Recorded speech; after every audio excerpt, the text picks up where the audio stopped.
ဒီနေ့တော့ငါးဟင်းချက်ပြီးတော့ကိုရခါသီးနဲ့ကြက်ဥကြော်ပါမယ်။ရုံဆုံးနေနဲ့ငါးကိုက်ပါမယ်။ငါးကကပ်ပအပ်ငါးပါ။ခေါင်းဖြတ်အမိဖြတ်ပြီးတော့စားနဲ့နေပြီးရေစင်အောင်ဆေးပေးပါမယ်။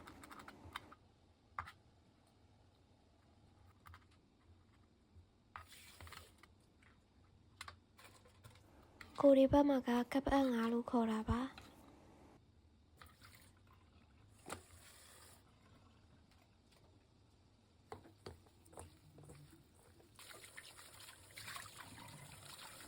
စားနဲ့နေပြီးရေစင်အောင်ဆေးပေးပြီးရင်တော့စားချက်ပါမယ်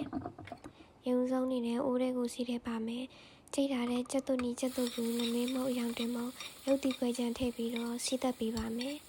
။စီးသက်နဲ့လေးမွေးနေအောင်ထိတက်ပေးပါမယ်။စီးသက်နဲ့လေးမွေးလိုက်ရင်တော့စားရတာမောင်ငပိစိန်စားထည့်ပြီးတော့စီးသက်ပေးပါမယ်။ပြီးရင်တော့ရေရှည်တက်စင်တာနဲ့ငါထည့်ပေးပါမယ်။ငါသားမအောင်မကြီးရေပါတစ်ခါတည်းထည့်ပေးပါမယ်ရှင်။ငါသားမကြည့်အောင်မှွေပြီးရင်တော့ရေလိုတလောက်ထည့်ပြီးချက်ထားပေးပါမယ်။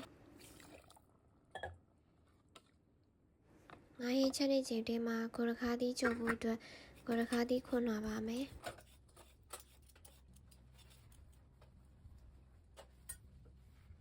ပြီးရင်တော့အထက်အဆီးတွေပါထုတ်ပြီးတော့အပါလေးလှီးထားပေးပါမယ်။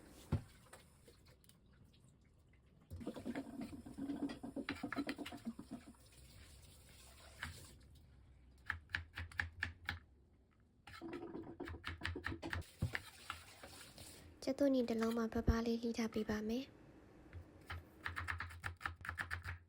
ငါဟင်းရရင်တော့12နဲ့အုပ်ပေးပါမယ်။ဖွားလေးမှုပေးပါမယ်။ငါကကြည်လွယ်လို့ပါ12နဲ့မှုမှုလေးနဲ့ကပတ်ဟင်းလေးရပါပြီ။ငါဟင်းရရင်တော့နောက်လိုက်နေနဲ့ကိုရခါသီးနဲ့ကြုပ်ပေးပါမယ်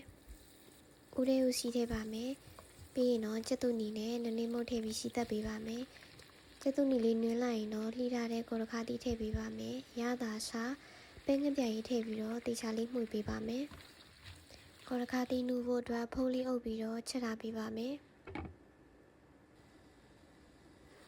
ကိုရခါသီးနူးလိုက်ရင်တော့ကျုပ်လေးနှလုံးထည့်ပေးပါမယ်။